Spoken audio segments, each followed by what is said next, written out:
Thank you. Good evening. This is the April 20th, 2022 meeting of the Waste River Cooperative School Board. Our first item of business is the approval of the agenda. Is there a motion for Denise? A motion to approve the agenda. We have a motion, second from Brian.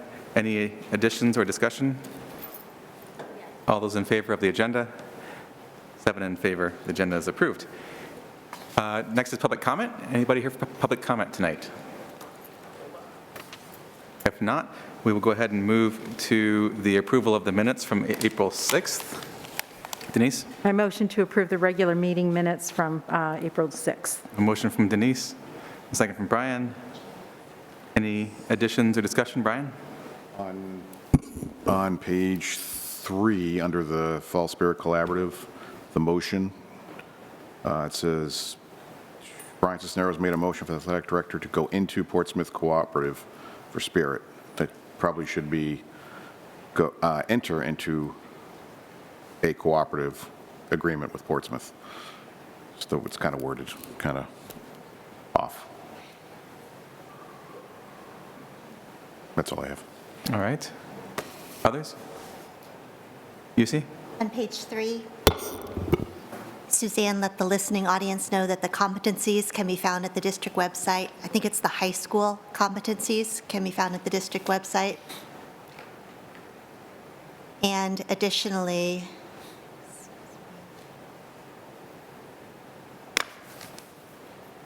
on page 5, UC asked Matt Bacon if he'd serve on the World Language Committee since he has kids in elementary school. And Matt accepted the assignment. I'm sorry. On page 5, UC asked Matt if he'd serve on the World Language Committee since he has children in elementary school. And Matt accepted the assignment.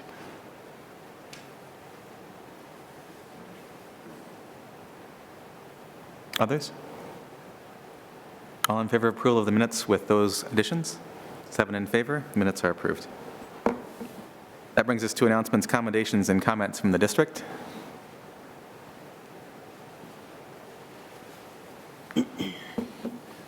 Good evening, Jay Richard, the principal of the middle school. Just a couple quick things. I did want to follow up on the math counts team. They were first in the Seacoast, and we're still trying to sort out where they stood in terms of the entire state tournament, but several of our students did exceptionally well, so we're very proud of their efforts. And DC is definitely happening, so I'm heading down. I'm sorry. Is that the group that Dean leads? Yes, the math counts team, correct. Yeah, Dean Rubine. Thank you, Dr. Morris. And I'm looking forward to Saturday. I'm headed down to DC with 124 8th graders. I just heard an extended forecast, so it's going to be pretty warm, so we'll be stocking up on water, and we're greatly looking forward to this trip. It's the largest group we've ever had, so it's going to be a lot of fun. Thank you. Thanks, Jay. Good evening, Rebecca Noe, principal at the high school. So before I get into the good news, I do want to address the occurrence at the high school today and some rumors that I have heard going on in the community that I can clear up. So we did have a video today that was reported to us about a student that was lip-syncing a rap song who had 2 airsoft guns in the video. Those are like glorified BB guns. They were not real. And so we did talk to the students today, we did talk to parents, and we did clear that up. The 2 rumors that have come to our attention in the community are that a student was escorted out by police officers, and that did not happen. The student went back to classes today, and there was no gun in the building. There was no actual threat in the building. The other rumor we are hearing is that we had an increased amount of police in the building, and technically that is true because we've had 2 state troopers that were planned to present to our forensics class. So that happened to be at the time we were talking to students and figuring out the video and what was going on. So technically true, but for a very good reason that we did have 2 other police officers in the building. So any questions that I can answer about that? I want to make sure if parents were out there and had heard anything, they could hear that from me tonight. Okay, all right. For some good news, we have tomorrow night, we have our coffee house for MOR, and so we're very excited that's coming back. We had to cancel that for the second quarter because of COVID, so it's back and live. This Friday will be Super Bobcat Day. Our SALT, the Student Athletic Leadership Team, is hosting the pep rally outside with the Sustainability Club, and so we have a lot of events happening for that, for Earth Day. Juniors and seniors still interested in buying prom tickets, they have until Friday to buy those, and those are now being sold in Mrs. Milliken's room. She is the junior advisor. And then congratulations to Mr. Milliken on doing the Boston Marathon on Monday. So as a runner, I think I promoted that more this week. We are extremely proud of him. He did a really, really good job. So any questions? How's he walking today? Is he okay? Tuesday, avoided some stairs. Today, great. Okay, thank you.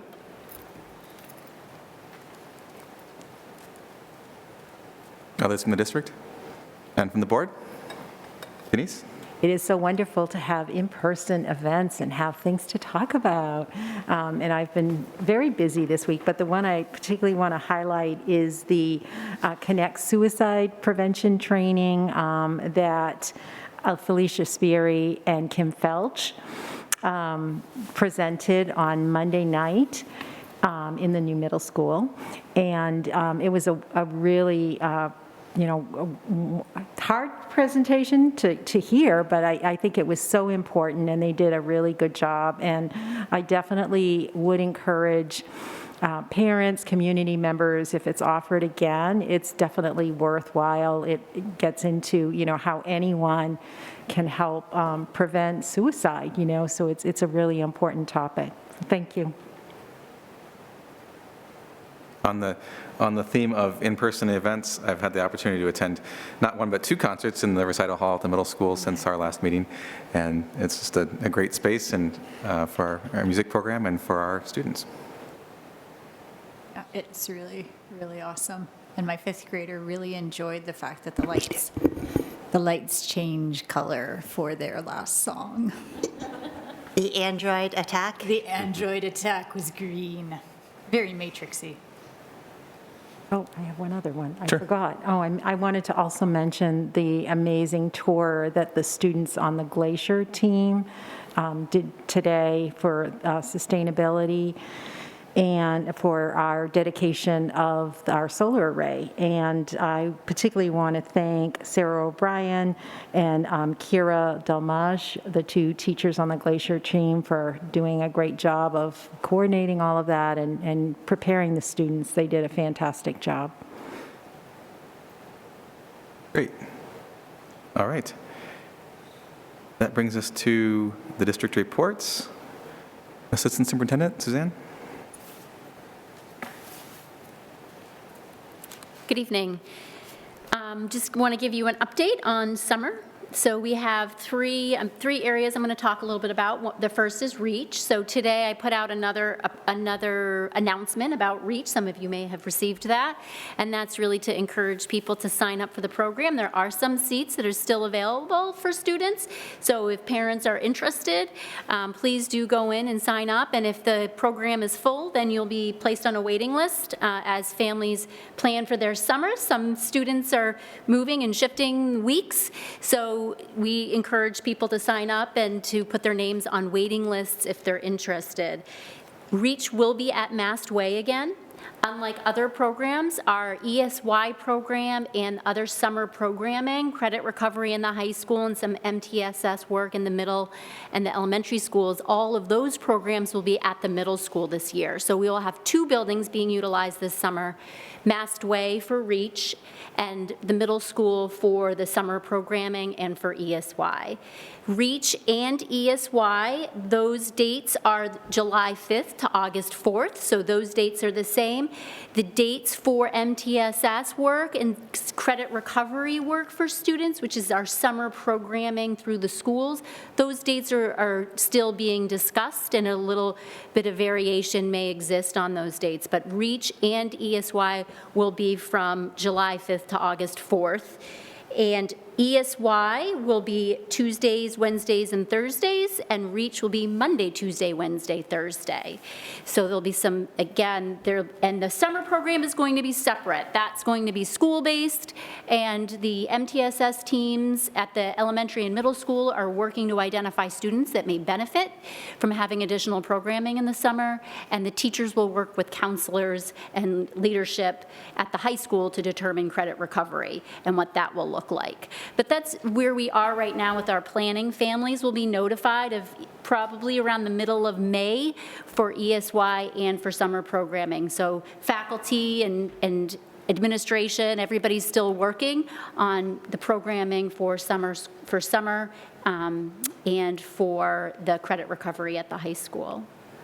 Does anyone have any questions at all that I can answer about that? I can continue to keep you updated. You see? 2 quick questions. Will there be busing from Mastway to the middle school as there was last year from REACH to ESY?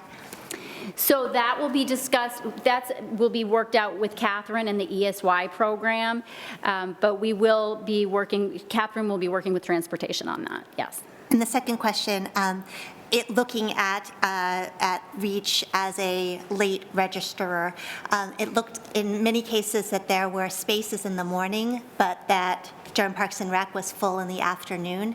How likely is it that that afternoon capacity might expand? Is it based on space or staff, or is it pretty much set as it is?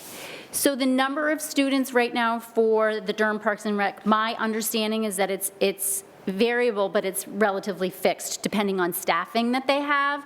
And so I would encourage you to reach out, if you have a question about that, to reach out to Durham Parks and Rec directly to ask them about that. And there are people that signed their students up for that afternoon program that have changed their mind due to their own summer plans, and so kids are being removed. So I would definitely reach out and talk to them. My question was a transportation question. You just beat me to it. Okay. Is there anything being added to the MTSS or credit recovery this summer that's unique? And are those things that you're going to be carrying forward in the future after the summer? So that's what the schools are currently working on, is determining what that programming can look like, and some of that is staff dependent. So we'll have more information for you a little bit as we get a little bit closer. Probably into May, the principals will talk specifically about what their programming will look like. So there's 2 other things I just want to bring up. One is the memo that you have about world language. So that has been added to your packets, and basically it just outlines the work that we're going to be doing between now and the fall of 2022, and about getting the World Language Committee back up and running and starting the conversations again around world language. So in the month of May, we will call the committee back together again. Some of the committee members will be the same, and some will be a little bit different, depending on availability. Today, I was just notified that someone who was part of the original committee will be returning for faculty member. So the names that you see below, there will be people added to that list, and as you can see, we're still determining who the elementary faculty member will be. So hopefully this gives you an idea for an outline of the work that's to come, and we would like, even though it's sometimes challenging to start committee work up at the end of the year, we're committed to this and we want to start the conversation. So does anyone have any questions about the World Language Committee? And the last thing, I'm going to add one more thing because I think it's really important. I put out a call out for summer professional development for faculty with the focus of Tier 1 for the district, and so that is really, Tier 1 is really about access of programming for all students, so that includes all curriculum, instruction and assessment. It includes Tier 1 supports through SEL, a variety of different curriculum areas. And I just wanted to note that I looked today, and we have 41 requests for professional development, and some of those are groups of teachers, not individual teachers. So I know we've spoken a lot about how much work and focus and time that teachers have put in this year, and I just want to say they have continued to impress me because they want to keep going into the summer, and I just wanted to let you all know that. Thank you. Thank you. Dr. Morse. Thank you, Michael. Before I introduce John, I want to recognize several staff members who have been recognized in the state. Susan Leifer is our technology integrator at the Massway Elementary School, and she's been selected as a New Hampshire state finalist for the Presidential Award for Excellence in Mathematics and Science. So a really wonderful teacher, and we wish her well in that competition. The next person I wanted to recognize is Erica Cook, and she's being recognized by as the 2022 Greater Dover Chamber of Commerce Educator of the Year. And a 2021 graduate, Eva Garat, is the recipient of the 22 Greater Dover Chamber of Commerce Scholarship. So congratulations to both of them. And then some of you know that Rob Eggers, the director of the film The Lighthouse, Tom talked about him when he was on the board. He has a new film coming out. He is an alumni of Oyster River High School, and his new film that's coming out in April is The Northmen. So if you want to see what an alumni of Oyster River can do, I'd recommend going to see that movie. And then we get to John. So John, for everybody, is a science teacher at the high school. He's been working on a capstone project for the last 2 school years, and I asked him to take 10 minutes tonight to bring the board up to speed and, of course, answer any questions you have. So, John, take it away. All right. So thanks for having me to give a little bit of an update on the last year or so. Just to put me on the right trajectory, I'm wanting to give a little bit of a brief context for what I've been working on over the last year, especially for the new school board members, a little context and background, updates and developments that have taken place from this year, specifically around this vision of a graduate integration plan, and then a course that I've been piloting this year that's now being called design thinking, and that's going to be hopefully the thing that I can rush to, and then hopefully some time for questions. So I know Michael wants me to move quickly, so I will. For the going back a couple years now, I was awarded 2 years ago a half-time sabbatical that I was able to implement last year, the 2020-21 school year in the midst of COVID. And that sabbatical work was focused on trying to develop a model for what I was calling this capstone program at the high school. Developing a model, not necessarily implementing anything, but just developing ideas for what this could look like. And I know I put in the packet this series of definitions. These are working definitions, ideas that, if nothing else, they help me articulate what I mean by a capstone program. But the language here was developed last year in conversation with students and faculty. And I think the key words are the bolded ones, emphasizing that when I say capstone here, really I'm trying to think about some sort of integrated 9 through 12 curriculum that is guided by student interest, that's student-centered, trying to tap into the interests, the passions, and the skills that students bring with them to empower them, and then hopefully ending with some sort of culminating event, probably in their senior year, that really puts on display their work, their application of knowledge. And for me, the key word is one of the 2 key words up there. Integrated and then also student interest are the motivating factors here. And so this particular slide, also I think in your packet, is an initial experiential framework that we played around with, again, out one of the products from last year. Not anything that's really been implemented per se, but an initial framework that I think could provide a way to integrate our work 9th grade, sophomore year, junior year to senior year. So looking for some sort of framework that can unify our work. The other really important piece of unifying framework language, I think really in this year is increasingly becoming our vision of a graduate statement, which is district level, but we're really starting to evaluate it and try to understand it for what it means for us at the high school. And there are 3 competencies. I'm sure you've seen this before: awareness of self, awareness of others, and then some sort of transferable set of skills.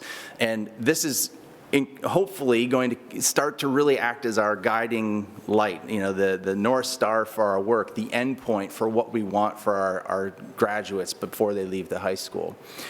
And so this integrated idea of a capstone, in my mind this year, and actually coming out of last year, was increasingly focused on vision of a graduate.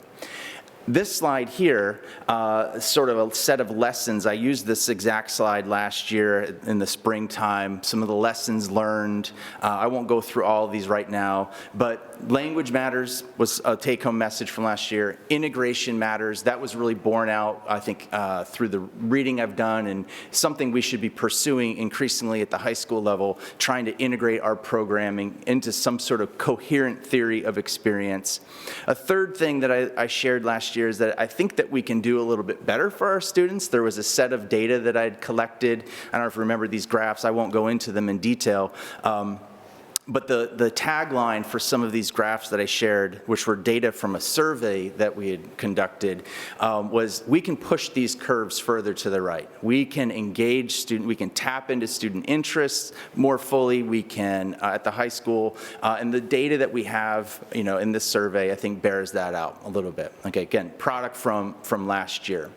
And then the fourth thing that then has pushed us into this year is that in order for any capstone work, integrated programming to really come to life, we need a plan to integrate that work. And so out of last spring, with Todd Allen and Suzanne and Jim, was able to sort of say, in John's teaching load this year, let's take half time and let's work on helping to facilitate the development of a vision of a graduate integration plan. And so half my time this year has been spent working with Noe and new leadership to begin thinking about what would it look like to develop this plan, to take our vision of a graduate and plan backwards. What are the parts of the school that are in place now that we can leverage to really make this a truer reality for us? The other thing that I think is worth noting, I think this is in your slide someplace,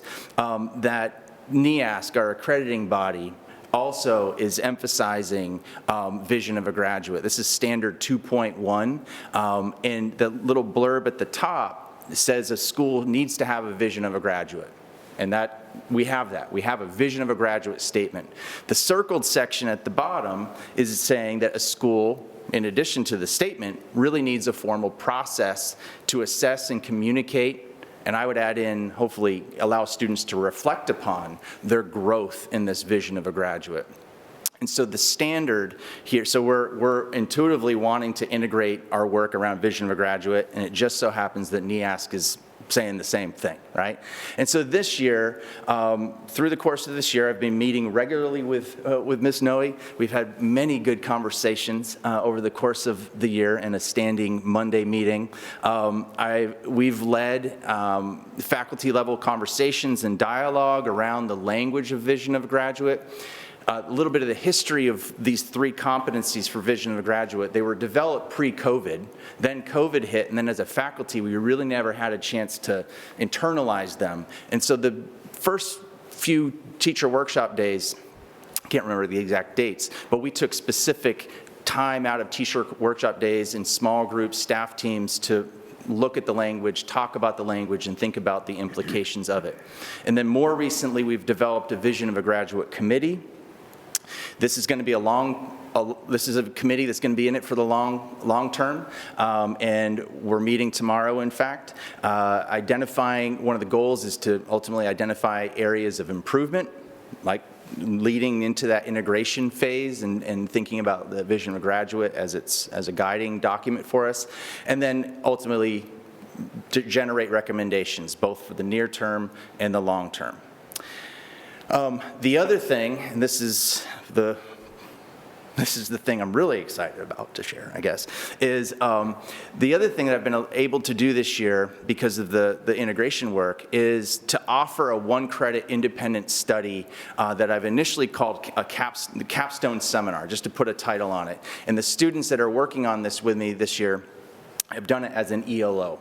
But it started as a one-credit opportunity for students. I was able to recruit a number of students to do this with me because it fit in their schedule, and I was motivating enough to them to go for it. The goal of this course, this class this year, was to essentially run a pilot version of a course that I believe could serve as a model for the students, a student's culminating experience. Not the whole 9 through 12 experience per se, but sort of the end point. Develop a course where that end point could be materialized and give students a structure for that culminating experience. It's been interesting to be able to develop a course that is explicitly connected to vision of a graduate. Most courses that you develop have some other outside set of standards that you're attached to, but this is a course that's being developed with the eyes towards the vision of a graduate from the start. And these 3 competencies of awareness of self, awareness of others, and then transferable skills is the heartbeat. It is clearly connected to interests and passions and skills. It is explicitly student-centered. I have, in environmental science, I try to be, this is just a class I teach, I try to be as student-centered as possible, but at the end of the day, it's my curriculum, and I'm asking you to go out and measure trees. It's me still asking you what to do. This course, there's things that you're going to be asked to do, but it's being driven by the interests and passions of the kid who walks in there. And so that's a unique thing. And then there is a challenge to try to take those interests and passions and skills and to try to make a contribution in some way to a problem, all right? So more on that a little bit later on.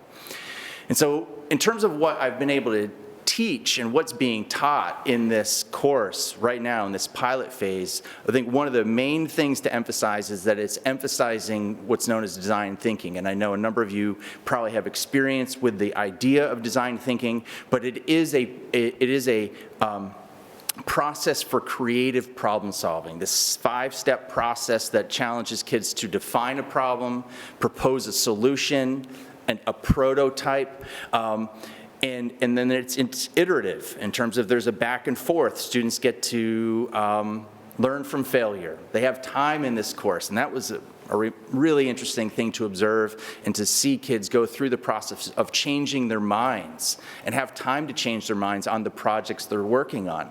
But what I really like about design thinking is that the first step of it begins with empathy. And so yes, you might have your interests and passions, but to get on the design thinking wagon here, you have to empathize. And so there's a real clear challenge in this course to have to empathize with other people. And that's very connected to our vision of a graduate, awareness of others. What do other people need? And so design thinking is providing a framework for how this class is running. And it provides a trajectory from start to finish for how we can engage with kids. The other thing that's developing this year is are really, I think, meaningful relationships with folks from UNH in what's called the Community Changemaker Challenge. Faina Bunker, in particular, has been becoming a real important reference point at UNH. And others that I think some of you know over the university. But Community Changemaker Challenge is a high school level competition where students essentially try to propose solutions to problems.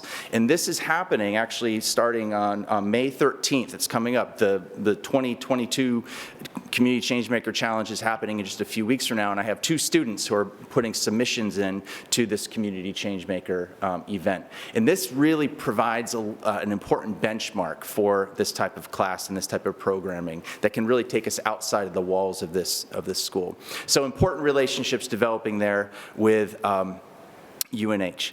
So this little weird slide then, just to kind of bring you to the present moment, is that I began the year with this independent study, calling it Senior Capstone.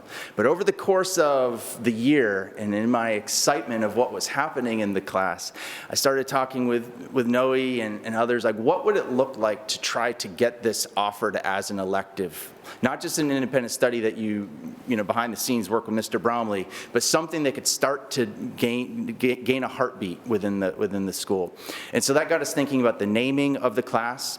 And so through the course of this year, and in conversations with 1 or 2 colleagues, Marika Yatsevich in particular, and then students themselves, we figured, hey, let's change the name from Capstone Seminar to Design Thinking Seminar, all right?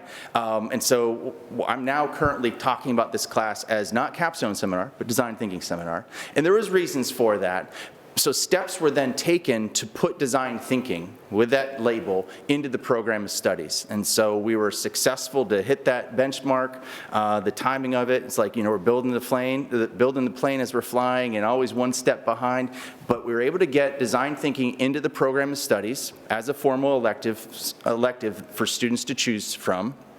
And it's being offered in 2 parts. It's being offered as Design Thinking 1 and as Design Thinking 2, half a credit each, open to juniors and seniors. Design Thinking 1, the way I think it's going to work out is would be first semester. Design Thinking 2, which would really incorporate the Changemaker challenge easily. Design Thinking 2 would be second semester, and the idea would be that if some kids want to just do Design Thinking 1, you get halfway through the design thinking process, and it's still a valuable experience. For those that want to keep going to actually try to implement their work, which is I think where the real good stuff would be seen, to actually do it and produce a prototype or a solution of some sort, to take Design Thinking 2. And so that's on the books now. What's interesting, and I think also challenging, is that the course does not belong, should not belong, I don't think can belong to a particular department, right? It is not a science elective. It's not a social studies elective. I think it's pushing up against the boundaries of what a very traditional school is, right, with departments and schedules and so forth. So it's a unique thing that's starting to bubble up. So that's design thinking. And so in terms of next steps, talking about both these projects I've been working on this year, next steps, vision of a graduate integration work. We're going to keep meeting as a committee, gather momentum. Noe's pushing, we're pushing, to kind of get this committee going, and good stuff will happen there.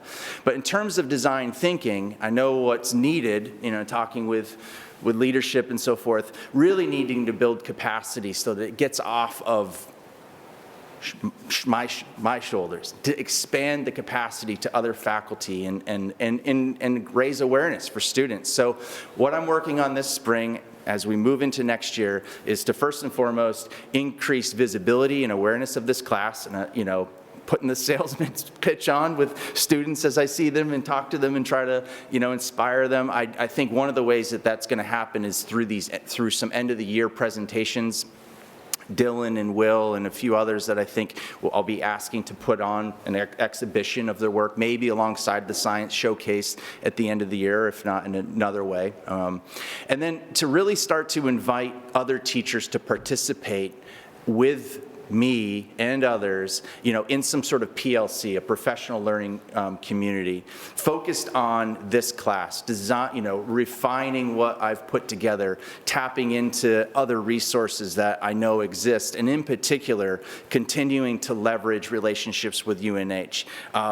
So there's Faina Bunker, but also Brent Powell, who's with this Corda Institute, which is a new organization for me, but they're out of Michigan, but he works very closely with Faina. I'm sensing there are some neat relationships that could form there. But then just this last week, Faina Bunker from UNH reached out to me and is offering, and we're going to talk on Friday about the potential for having an intern, a Changemaker fellow who's going to be a junior at UNH, actually working up to 30 hours a week for the first semester on helping to build that capacity. So, how did I do?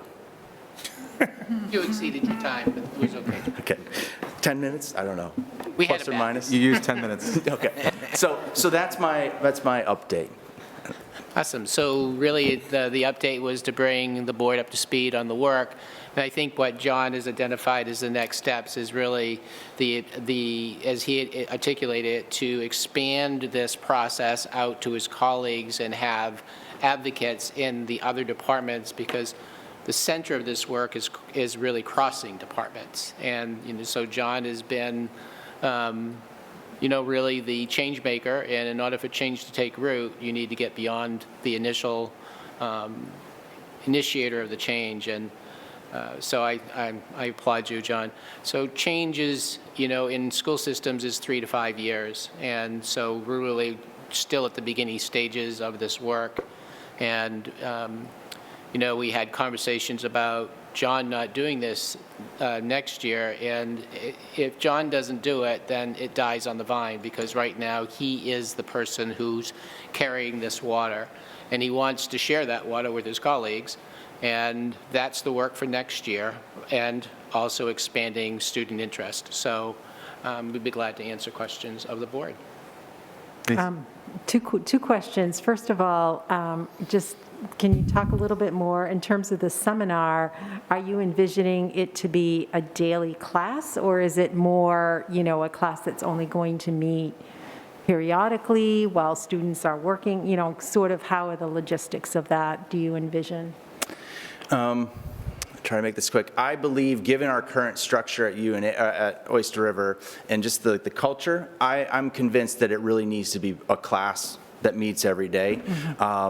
I began it on one slide. I skipped it real quickly. I actually began this year with 8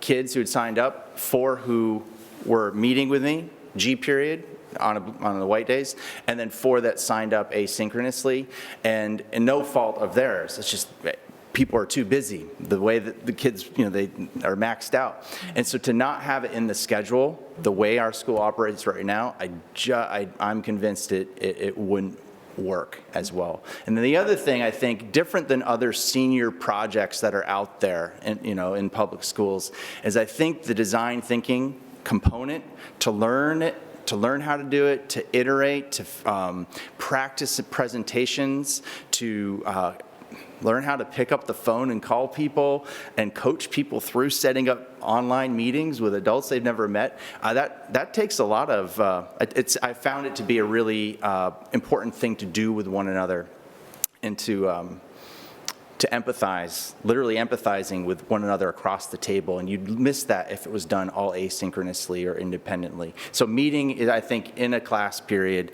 is I think, pretty important for us right now. Okay. And then my second question is, can you perhaps give an example of a area that students, I mean, I hear that they might be doing some sort of end-of-year presentation, but I'm just curious, what types of subjects matter or projects are students working on? Yeah, so here's a slide. So beginning of the year, I had 4 kids. 2 kids had to drop off because of scheduling constraints.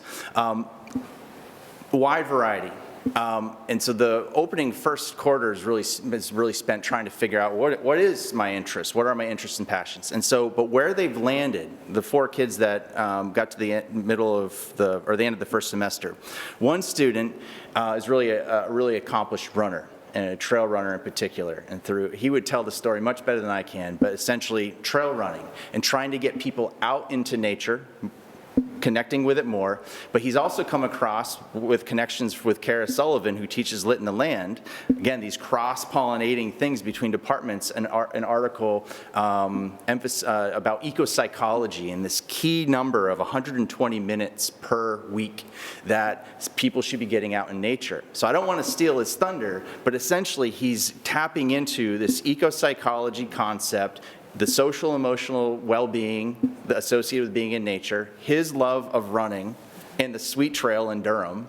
And then he's making connections with folks up in North Conway who are into outdoor ed sort of world, and Brian Keegan from Oyster River Cycles. And so he's developed a committee.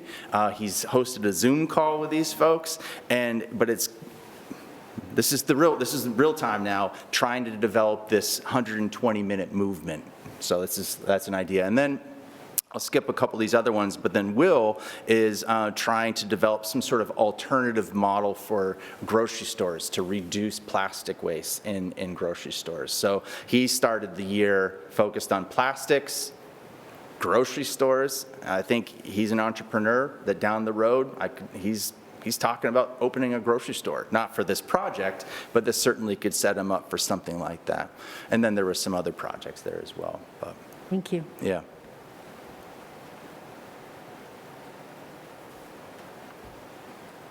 I love this stuff, and we'll follow up with you. The one thing that keeps coming to mind is if we can move some of the design thinking pieces to junior year, so that there's a way of using that junior summer to further empathize and define and start to make connections.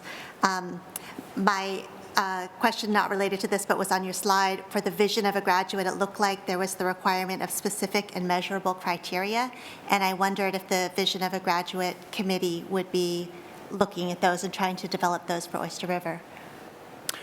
I would say yes, but at the same time, the committee's getting going, and I know one of the activities we're actually going to do tomorrow is start to identify some of those key points. So, I'm all in on this stuff, but at the same time, there might be other. So I think the answer is yes to those NEASC standard, the NEASC stuff, but how that exactly impacts this class, I don't know yet. I think that remains to be seen. Does that answer your question? Yeah. But yes. Yeah. I'm sorry, John. Just to follow up, you see one of the areas that we're looking at starting over the summer is a vision of a graduate K through 12. So because it is vision of a graduate, we're talking about students' experience K through 12 and how those strands follow through. So as John's working with the high school, we are going to be speaking about it with elementary and middle school as well, and defining what those standards are may look different depending on the level that the students are at, but they're all going to be working on the same vision. So that's work that we're engaging in.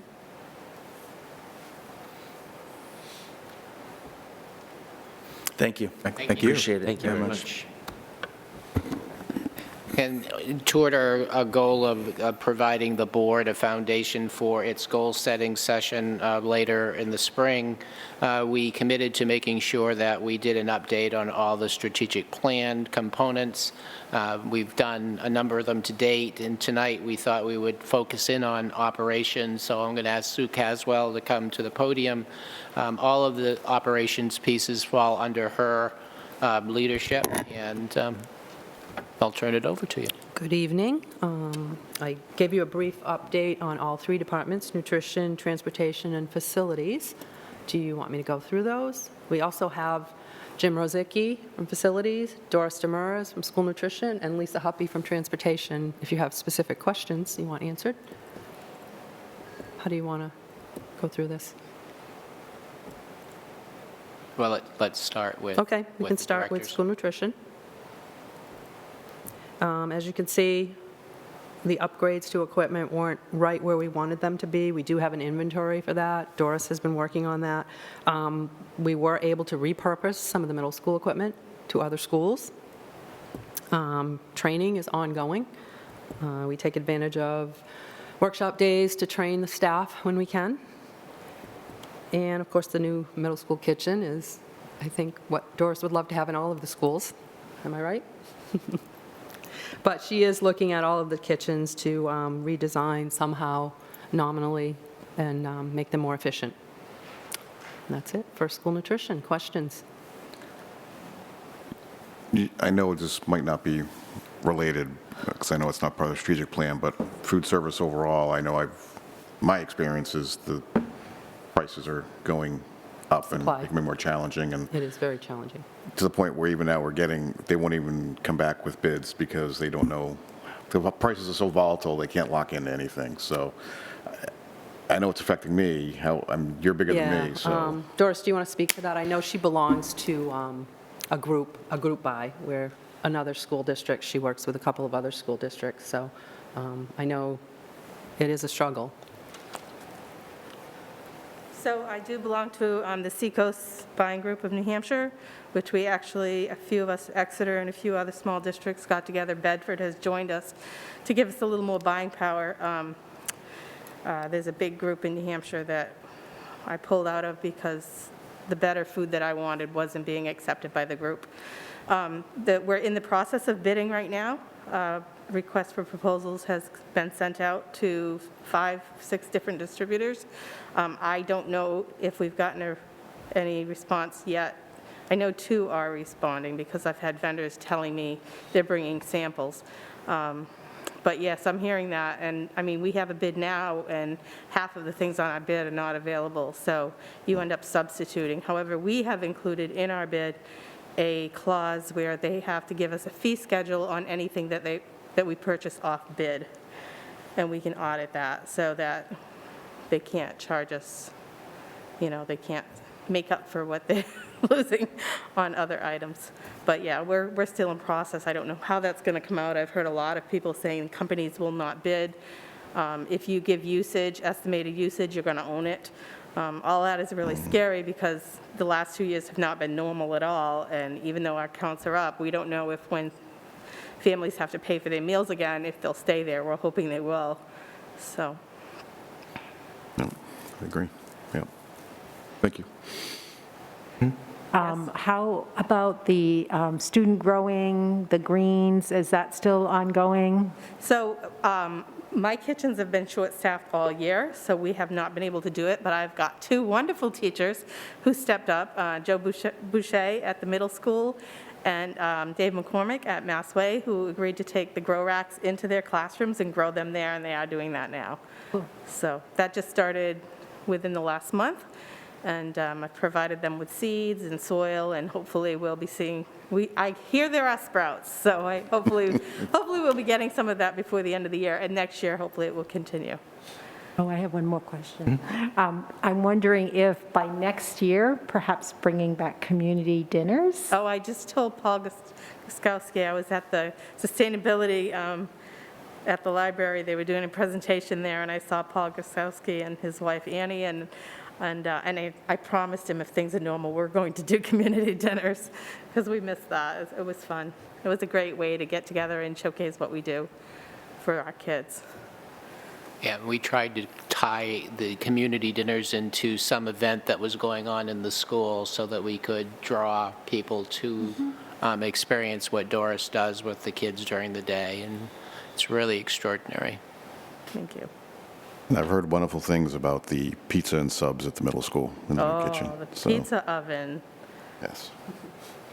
Yes, Michael has been blessed. Yes. But we also had the pizza distributor come over and teach all the managers in the other schools a better way to make it so that it would all taste like it came out of a pizza oven. So I think we're in a good place. That's it. Thank you. Thank you. Thank you, Doris. And you do know that at the end of June, we'll no longer have free meals for students, so that's going away. I'm sorry, I didn't quite hear that. There will no longer be free meals for students Oh. starting next year. So, transportation. You know, we did upgrade the driver pay, and that certainly helped us to attract more drivers. Currently, we have 28 positions, 26 are filled. We're still looking for 2 more, but that was very successful in helping us to ramp up our team. The electric bus, that is still on the agenda. Hoping that tomorrow we'll have a presentation on that, and there's a couple of pilot programs out there, federal government, state. There's a lot going on right now with electric bus, so stay tuned for that. I'm really hoping that we could secure one for Oyster River, at least on a pilot trial basis. And then Sue's Lisa- agreed to drive it during retirement. No. I don't think so. Sounds relaxing. As long as she doesn't back it up, she'll be fine. And then, of course, Lisa's been working on school safety, following state requirements, and she's still trying to establish a formal program for students at all levels. Lisa, do you have anything to add? Do you have any questions of Lisa? Are all our drivers, are they all CDL drivers? They can go back and forth between vans and, I believe And they all buses? are, but No, I think we have one limitation. Is it one just that's not. 2? Grandfather that are not CDLB, they are all are school bus certified, and then any incoming coming in from that date, and I don't remember what it is, they do have to be CDLB certified. but a lot of them can jump between van and Yes. bus and if they Yes. have to. Okay. They all have that. Well, obviously, the 2 that are not CDLB cannot hop into any of the yellow buses, even the 2 small yellow buses, Yeah. because those are CDLC. Right. So they don't have either one, but anyone that has a B can hop back and forth to any of them. And they do. Right. Well, I've seen them, yeah. Yeah. That's why- Heather? What constitutes a school bus safety program? The school bus safety program is trying to educate the children. We don't have a lot of time. Our classroom, if you will, is behind us as we're driving and looking up in a mirror, and we don't have a lot of time to teach children school bus safety. So bringing it into the school, and I have chatted with Mastway about taking it into the school, and they're very helpful. So hopefully with the teachers' help, we'll be able to educate the children on school bus safety, and they'll know that we're all on the same page. It's like sitting down and not screaming and. Yes, yes, you need to sit, you need to face forward, no throwing anything, no eating, no drinking, things like that. And it's hard when you're holding a wheel and trying to teach children the safe way to ride the bus. Okay, thank you. Thank you. Thank you. And next up, we have facilities. Of course, the big item there is the new middle school. Jim played a big part in that construction. Very happy to say that the furniture, lots of furniture and building components were probably 90% of them other schools, donated to other schools. That was really nice. Let's see, what else? Oh, and of course, we're removing current middle school. That's ongoing, just about done. I think 1 more week and we'll be complete. And then this summer, we'll be starting the new tennis courts. They should be completed by the second week of September. And then we're also replacing 3 air handlers at Moheramet and the retaining wall at Moheramet. And are we doing the boilers, Jim? Boilers at the high school, we're moving those? Yeah, and that's the other project this summer. Did I miss anything? No. Questions about that? Jim's here. You have questions? Now, I know we're going to lose a parking lot when we build the tennis courts. Does that, and this really probably isn't really involving Jim, but does that totally throw into disarray the lottery for parking spots for high schoolers next year? It will reduce. Because now we got a lot of parking spots, and then we're going to. Yeah, and I don't know how many exactly. Do you know? Tim knows all that. Numbers, yeah, we can talk about lottery. You already had the lottery? No. Oh. We'll have like a net gain of 30 spaces when everything's said and done. When it's all done? Yeah. That's good. But will that be in September? Yep. Oh, it will. So that net gain is compared to pre-COVID, not the current Right. number of parking spaces. So you had a question about the lottery? So seniors would have first choice, and we'll do Right. the lottery for juniors in May. Were they still doing, I know we did it a couple years ago when the students chose how to do it.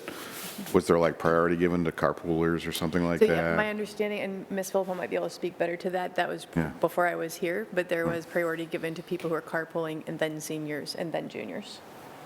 Yep. We did seniors first, and then carpooling, anyone carpooling for juniors, and if we had space, then we went to sophomores, carpooling sophomores, but it was really based, the kids really believed in the sustainability and the environment and wanted to promote fewer cars, fewer drivers, and so they worked out as many possible ways. They drew a perimeter around the school to identify kids, how far is really walking, and so the kids put a lot of time and thought into that, and Mark Milliken and Michael Bluen were a part of that conversation. Does it ever get down to sophomores, or usually it doesn't, does it? Not usually. Yeah. In my tenure, that doesn't mean that it won't change, that more kids won't carpool.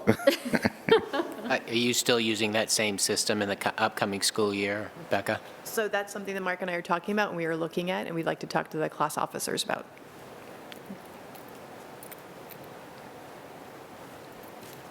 I wonder, Jim, would you be willing to talk through the other items that were on the 2021-22 box on the strat plan? So there's the security section.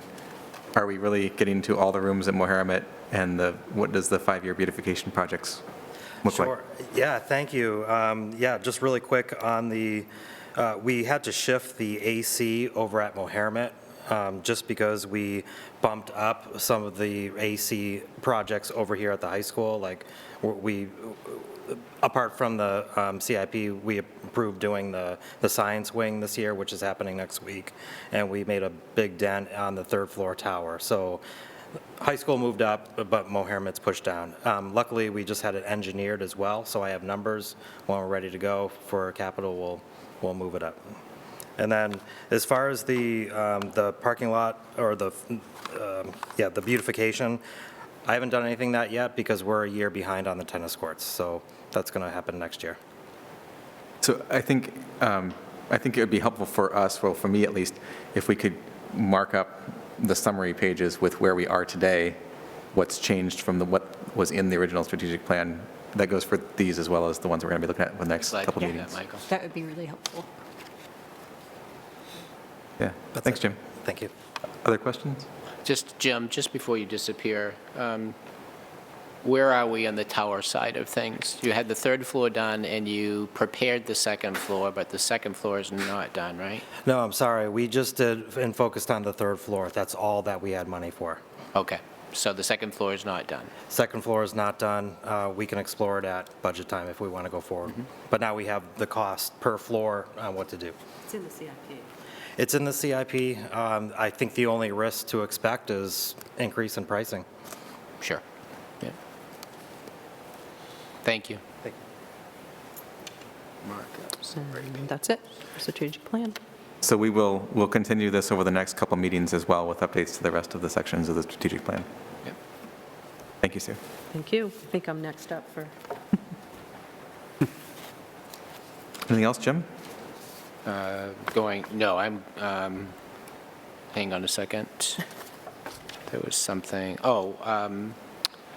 I wanted to follow up on Denise's report on two places, in yours, Michael. So Denise was talking about the visitors today and the dedication of the solar array and Kara Dolmage's kids being tour masters, if you will, in the school. And so after the whole formal presentation, Senator Hassan and Representative Pappas and Deputy Commissioner Brennan went through the school and the kids gave the tours. And so I was standing there actually talking to Matt about how wonderful I thought it went, and out comes Senator Hassan smiling from ear to ear, just super impressed with our students. Out comes Representative Pappas smiling ear to ear, super impressed with our students, and the same with Christine Brennan. So I really, to Denise's credit, recognizing the Kira in that whole process. But what I was saying to John before the meeting started is, we anticipated this school being a teaching school, meaning teaching about the school. And right from the get-go, right out of the gate, the teachers have used the school as a teaching moment. And the senator and the representative were coming out saying, I can't believe they know this vocabulary. They were talking about inverters, and they were talking about this. And so to Jay's credit, to Kira's credit, to the students' credit, what a wonderful dedication it was, because it was student-centered and so amazingly well done by Kira and the students. And so I didn't want to let that go by. And then Michael mentioned the concerts. We've had strings concerts now at the middle level, and we've had the band concerts at the middle level. And the teachers and the parents and the students have all been so super impressed with the sound quality of that room. We were trying to create really something special for the students, and I think that we knocked it out of the park. Our music students now have a performance space that is second to none in the state, and I just so excited for them. And I just want to mention, Michael, if we ever need to have an extra board meeting, how we do periodically, we could do it after any music concert, because there were 5 board members there. So I just wanted to reemphasize that. I'm not in favor of extra board meetings, but thank you for that. Jim, can I ask a quick question? Sure. Somebody asked me yesterday how many seats are in the music hall, and I didn't know. 901. Know that by heart. I don't think it's the one. So that's really what I wanted to add to the All right. presentation, Michael. Thank you. Thank you, Dr. Morse. And next, Sue, we're back to the general assurances and the ESSER funds update. Yes, we have to do this every year before June 30th. The board has to authorize you and Dr. Morse to sign and initial every page. Hopefully you don't have too many questions about the specifics of it, because I had to Google a lot of it to know what exactly they were talking about. But I can try if you have questions. We follow them all. The basic thought here Yeah. is that when we accept federal or state funds, comply with federal and state law. And it used to be that I would just do this as part of my administrative function, but our current commissioner felt it was really important that the school board vote and authorize that. So this is a change in practice that's probably 3 years old. My opinion, unnecessary, but we're here and we need to do it. And we are subject to single audit, so the auditors scrutinize a lot of that too, review it, all above board. So we need a motion. Brian? Make a motion to authorize the board chair and superintendent to sign the FY23 general assurances. Motion from Brian, a second from Matt. Any discussion, questions? All those in favor? 7 in favor. Thank you. Thank you. And Sue, did you want to talk about the ESSER funds update? Yes. So the sheet that I have provided with you, I've updated that sheet. That's actually posted on our website. I included all of the grants on there, but mainly ESSER 3 is the one that it's critical that we engage the public and then we inform the public where we're spending those funds. I can actually start with the CARES Act. That was our first grant, ESSER 1. That's already been approved, expended, closed. That one's done.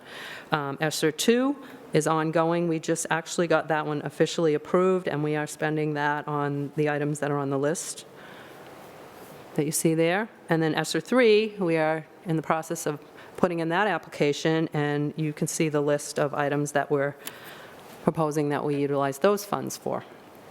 I think we talked about this at budget time, too. We included an additional tutor in that grant. We still have the counseling position at the middle school. I put out there part of the requirements of that grant that you dedicate at least 20% for learning loss, so I've identified how much that is, and clearly we've done that. Some of those items have already taken place. They were last year, summer programs that we put in place. $302,528.18 was our ESSER 3 funding. Significantly less than I think a lot of districts. Farmington, how much did you receive? Ouch, right? Which Put it one? right on the spot. ESSER 3. About 4 million. Yeah. So, but we still have to follow all of the protocol that's for all of the grants.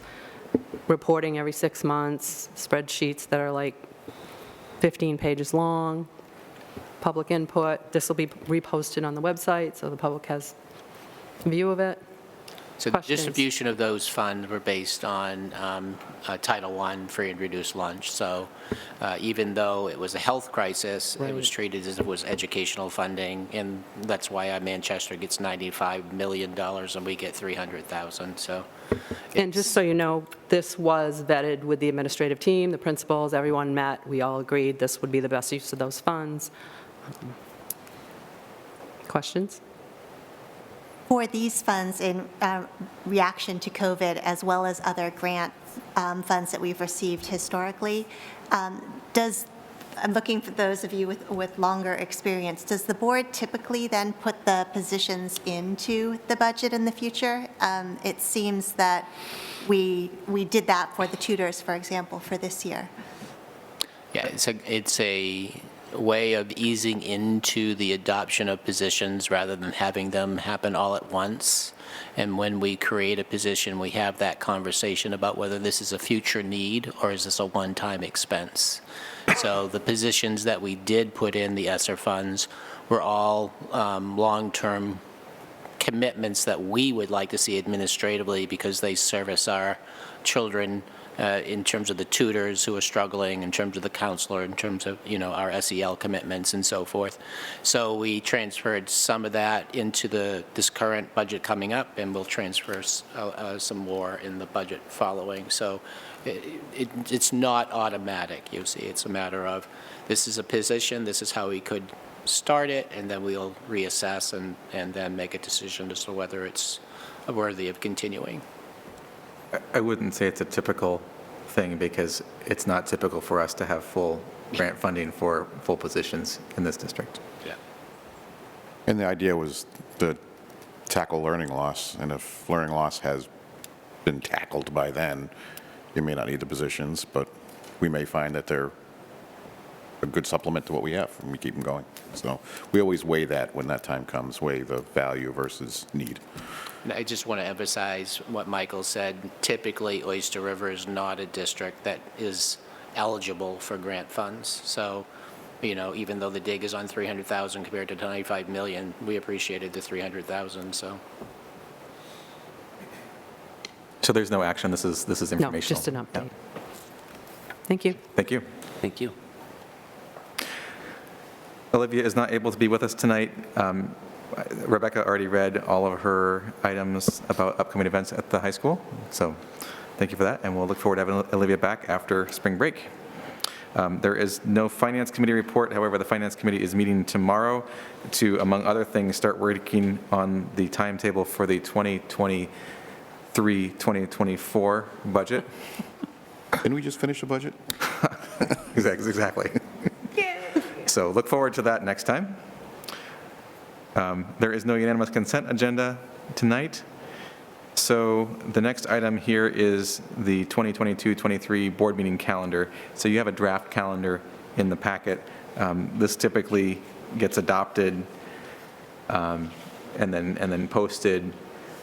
So this is not for the school year. This is which we've already dealt with. This is for our own meetings. You'll see that on this calendar, this is item 7 in the backup materials. The location is in the middle school recital hall for all of these. So that would be the July 20th would be the first meeting that we moved to the recital hall. And you'll also see that we have one meeting for July, only that July 20th meeting. We usually try to only have one meeting in July during the summertime, and then resume our regular cadence of the first and third Wednesdays in August. And there is a draft proposal for the budget workshop to be on October 27th. And you'll see that there is no date for candidates night here, which I think is prudent. Denise. Just a couple things. First of all, pre-COVID, we used to have one meeting, we'd rotate and have, one at the Mast Way, one at Mohammed. I always found that, I like that, because personally, I don't get to those buildings, and so I'm wondering if perhaps we might be able to put that in this calendar? Typically done one in the fall and one in the spring. We were trying to do 2, but it was too much to move all of this equipment. So part of the rationale by having it in each of the elementary schools is to give them a chance to host the board in the local community. Then, like Madbury and Lee, it'd be the one time they don't have to travel to Durham if they're interested in the work of the board. It also gives the board a chance to see the facility. Yeah, so I think that would be great. And then as far as candidates night, it reminded me that one of the things that we talked about was perhaps having some sort of committee to talk about what candidates night, what role our district will play in it. I know there was some talk about that after this last one.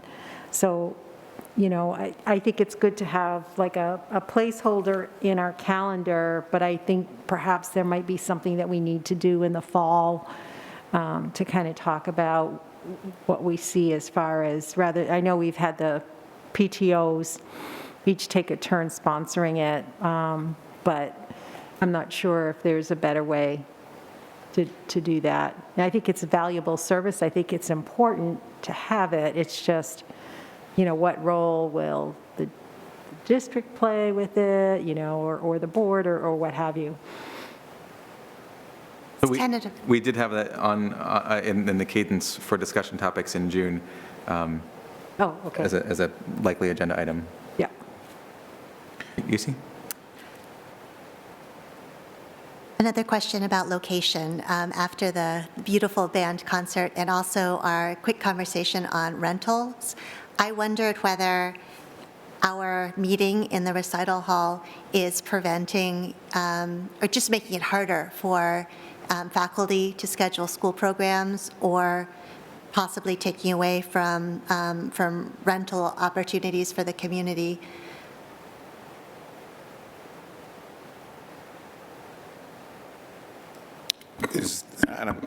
I forget where we are on this because COVID kind of threw everything off, but that joint meeting with Barrington in October, that's just a placeholder, right? That is a placeholder. I need to give. Because we don't know when they're available or if they want to even meet, right? I mean, they usually do, but with COVID, everything got kind of thrown out of whack. Yeah, I need to get in touch with Dave Gibson, who's the chair of the Barrington School Board, and see. Yeah.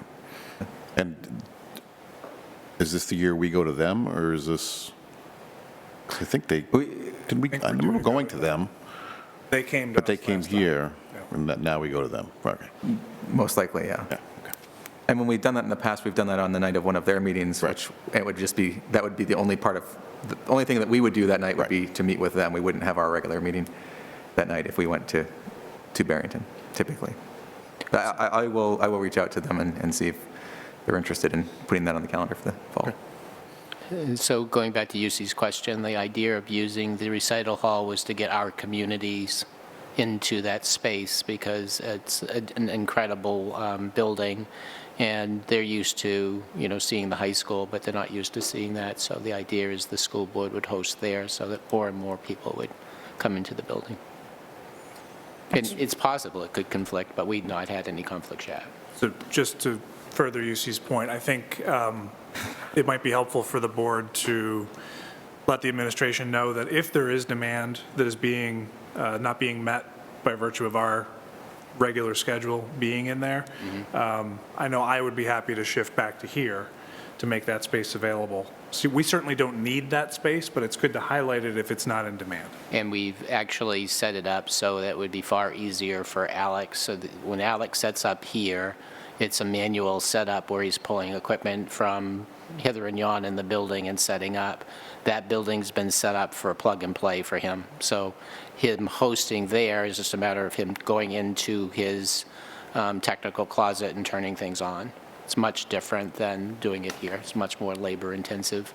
It takes several hours for him at the end of the day to put stuff away. So when you're seeing the board meeting happen here in a 2 or 2.5 hour framework, it's actually 6 hours or more for him. So when we designed the middle school, we designed it specifically so that he could run the board meetings easily. Also, it's only 2 days a month out of 30 possible days that you could be using it, so it's really not a lot. Another question, have you cross-referenced this with the list of religious and cultural holidays? I meant to do it before the meeting and didn't get to it. We'll make sure we do that, you see.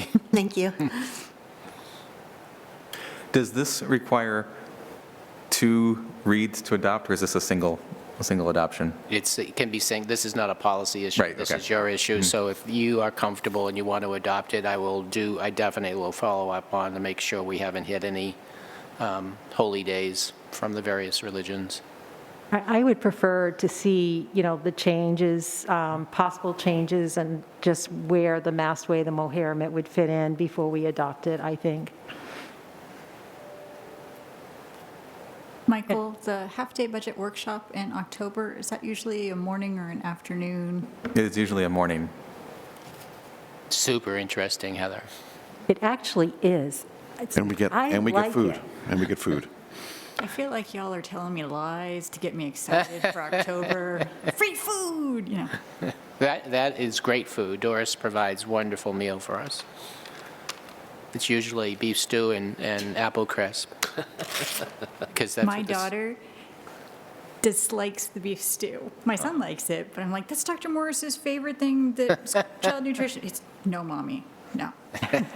Does she also dislike budget workshops? Because she might be in luck. For summer meetings with travel, is it typical to have people online for those? We have not done that in the past, no. I mean, it would just be a matter of if you can't make it because you've got commitments, all of you. I mean, as long as we have a quorum, we can run a building. And we try to keep the summertime agendas specific to updates in terms of enrollment. We generally don't do really heavy meetings in the summertime. The only time I would say that it gets a little bit touchy is if we get into a situation where we've had a sudden enrollment increase. But David, and it's usually the elementary school, because both Rebecca and Jay can handle a certain number of move-ins without any structural change. It'd be like, there'd been a couple of years where we've had like 36 students show up that we didn't see in the long-range planning, or we didn't anticipate based on what we knew coming in. So that's happened to us maybe twice in 10 years. We try to make, so one of the changes we made, David, Misty, and Suzanne and I, is that we don't place kindergarten children until August. And we changed that practice because, as you might recall, you might not recall it, but I'm sure the people who have been on the board for a while, Dan and Michael and so forth, it became very divisive because, you know, initially the district was doing first come, first serve. And then when we would have an influx, the first come, first serve may be geographically in the absolutely wrong place, which would cause great busing strains. And so we've moved that into the summertime so that when we place children in kindergarten, we're placing them logically. If, for example, the fourth grade, which is a concern for David and Misty, the one school is right at the edge. So the other thing we would do now is if somebody moves in the summertime, they would be assigned to the other school, so we didn't over-enroll one school. And, you know, it's really worked pretty well. 10 years ago, Moheramet had 427 kids, and Massway had 297, and Massway had all the capacity, and Moheramet didn't. So over the years, we refined that. So now the schools are, one, the population has decreased, but the way that we've balanced the schools, the larger facility, Massway, has the most students, and the smaller facility, Moheramet, has fewer students.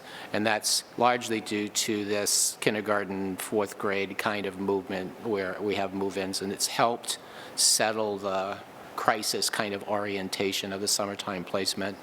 So that doesn't account for, you know, 36 kids showing up that we weren't anticipating, but it does account for logical placement of kids in the district. Would we like to be at Massway and Moheramet once or twice over the course of the year? I think we were doing it twice initially, and then we went to once, again, because of the amount of equipment that has to be transferred. Mm-hmm. So I know if Alex was a voting person, he'd be saying once. And really, the whole point of it is to be in those two schools for the board to be able to see the spaces, make sure that, you know, like this high school that you see every day, it's being maintained well, gives the local community, selectmen or counselors, if they wish, a chance to come and address without having to drive to Durham. So I think once does the trick, unless you guys feel differently. Okay. All right. So we'll bring this up. We'll bring this back with those modifications for approval next week, next meeting. And then the operating plan for the fall, Jim? Yes, the operating plan for the fall.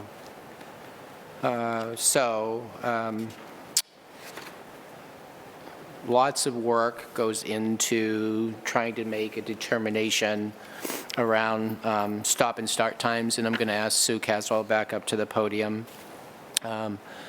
So in order to determine the optimum time for school to stop and start, it's a conversation with the teachers, it's a conversation with the bus drivers, and this conversation centered around several issues. One is, pre-COVID, we had moved the start time for the high school about 40 to 45 minutes later in the day. That was a result of extensive feedback and public presentation by community members who just were incredibly focused on the research and adolescent sleep patterns and so forth. And Erin Sharp was one of the people who led that charge. Dr. Higginbottom was the other one, and there were many others. I mean, we had presentations after presentations, and it took us about 2 full school years to get to the place where we could move it that far forward. And the ideal for the high school, middle school, based on the research, was 9 o'clock. But unless we could get our compatriot school systems surrounding us to make that kind of change, we couldn't do it unilaterally. But our high school in Portsmouth did it collaboratively and moved the start time to 8:15. And coming out of COVID and starting our new school year, I would really want to honor that work from pre-COVID and bring us back to a later start time. So that this proposal today does that. And then there's got to be an absolute certain amount of time between the middle school start, high school start, and then the elementary start. And that is based on busing. And so we have to have time for the buses to disperse all of their junior, senior high kids and then go right back out and start the routes for our elementary. We absolutely looked at the tradition pre-COVID in relation to blending the students K through 12, kindergarten, and seniors on the same bus. But I think, Michael, you've asked me many times, you know, what did we learn from COVID that we would want to keep? And, you know, what would we decide was just not, it wasn't helpful? The splitting of the bus runs was incredibly positive for our elementary students. So throughout COVID, the K through 4 population has not ridden on the bus with the 5 through 12 students. And so for the bus drivers that I met with, I asked them, you know, what works better in terms of ridership for students, in terms of discipline, and in terms of the driving environment on the bus. You know, Lisa alluded to, you know, the driver who's always looking in the mirror because there may be some rambunctious youngsters in the back. And so to a person, you know, I said thumbs up, you know, blended K through 12 runs, or thumbs up for the K through 4, 5 through 8 runs. The drivers absolutely, to a person, unanimously felt that the current structure of busing, K through 4, 5 through 12, worked best for students and for them as drivers. So once we knew that, we absolutely looked at the blended model.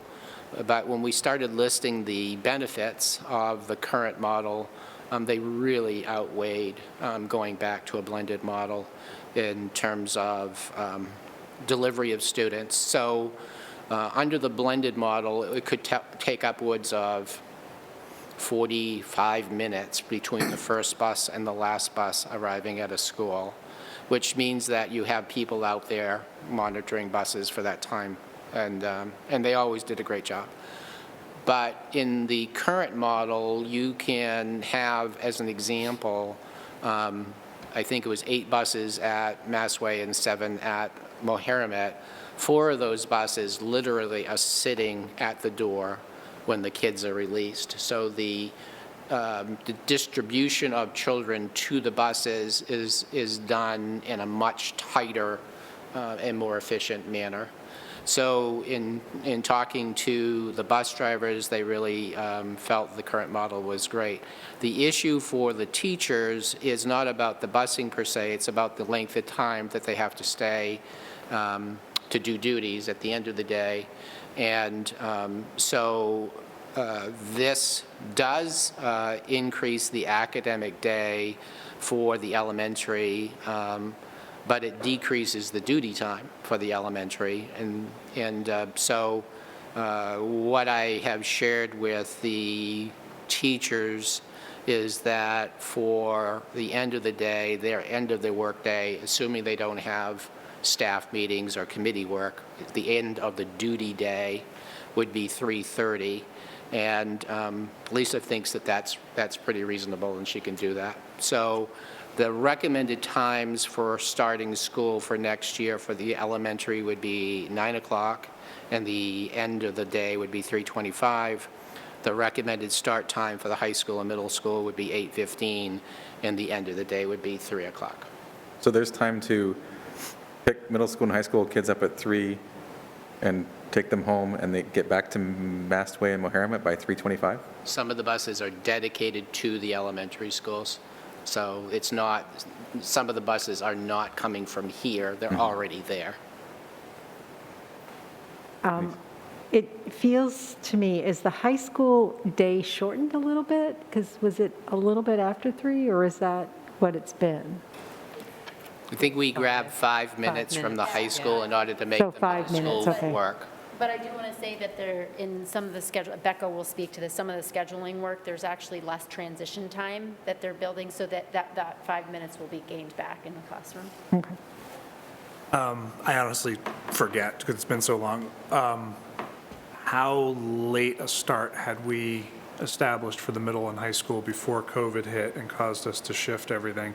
Was it at 8:15? I feel like it was a little bit later, but no? It was 8:15. It was 8:15, okay.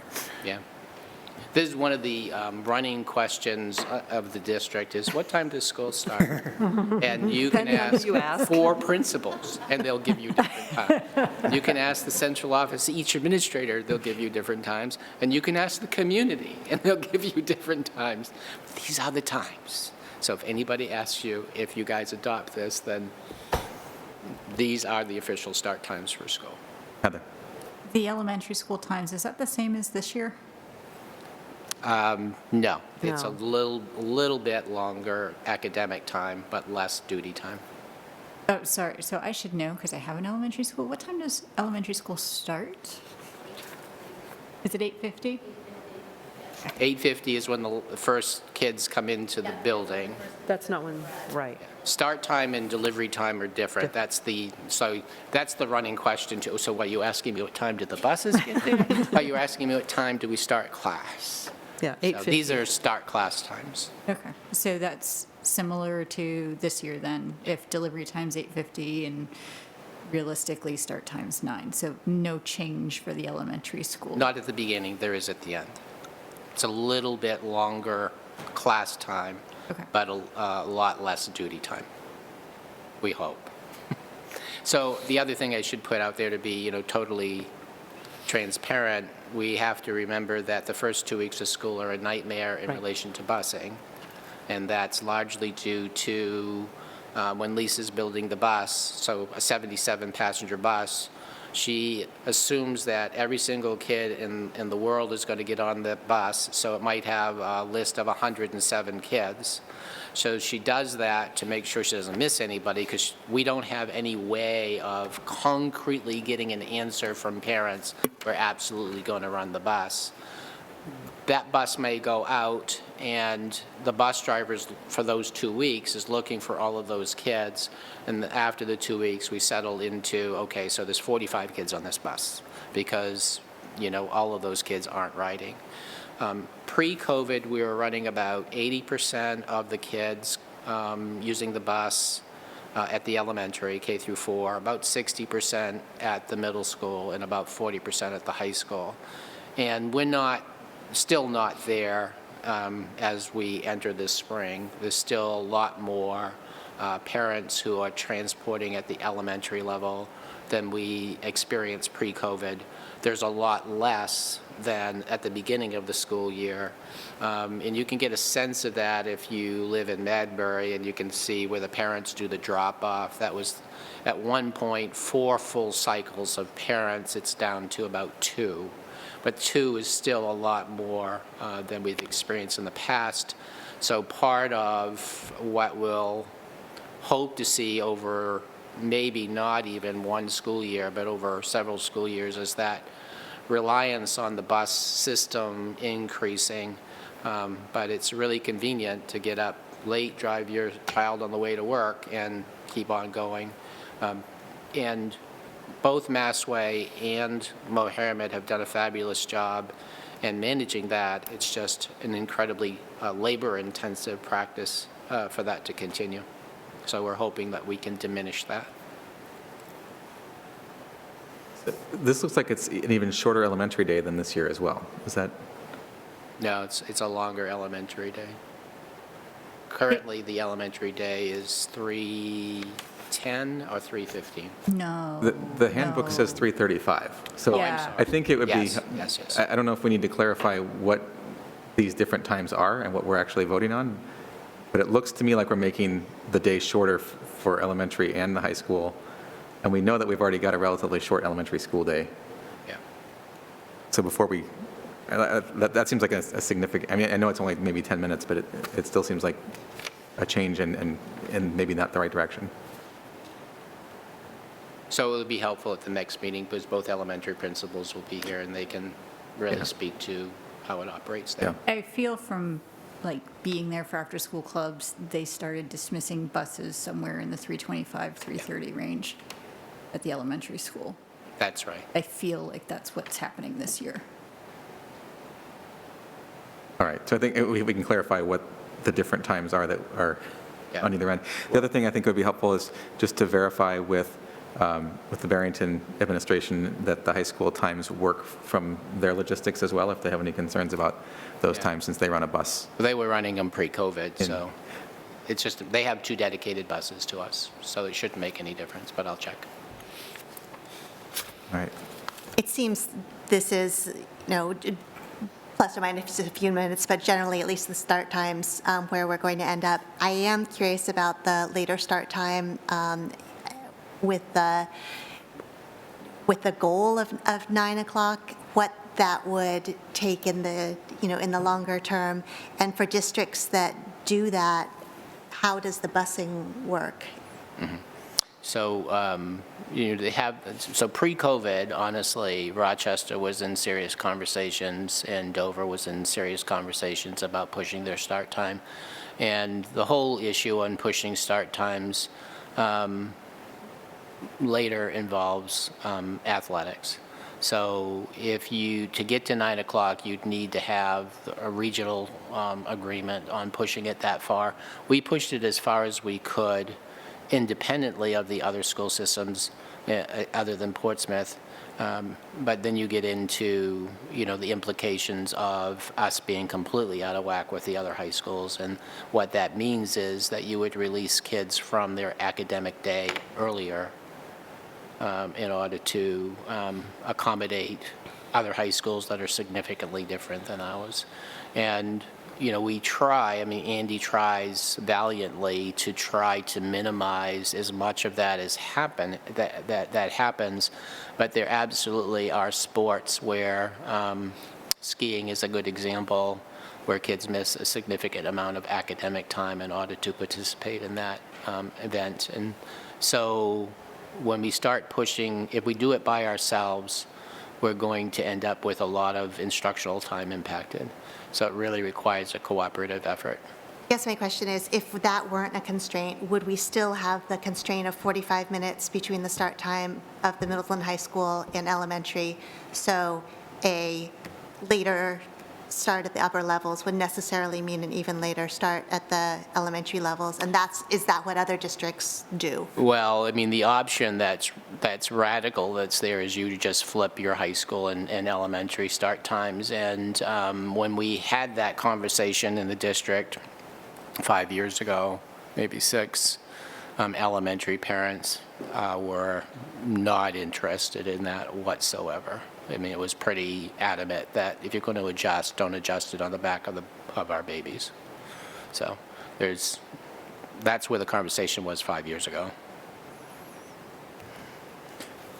This also, the memo mentions the late bus? Yeah, so currently we have late bus at the high school, but Jay cannot have late, or chooses not to have late bus because there's such a gap between the attention span of middle school kids and high school kids.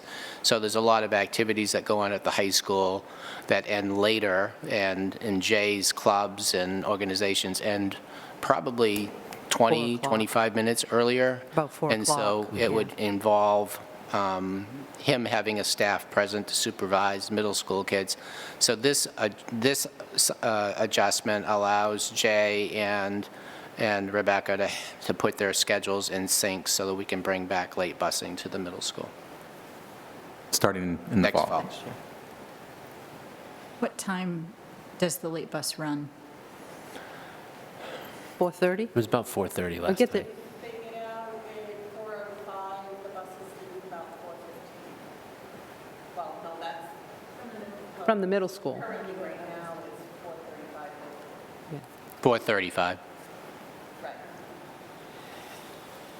Yeah. So you can see there's a lot to this, and we'll bring it back.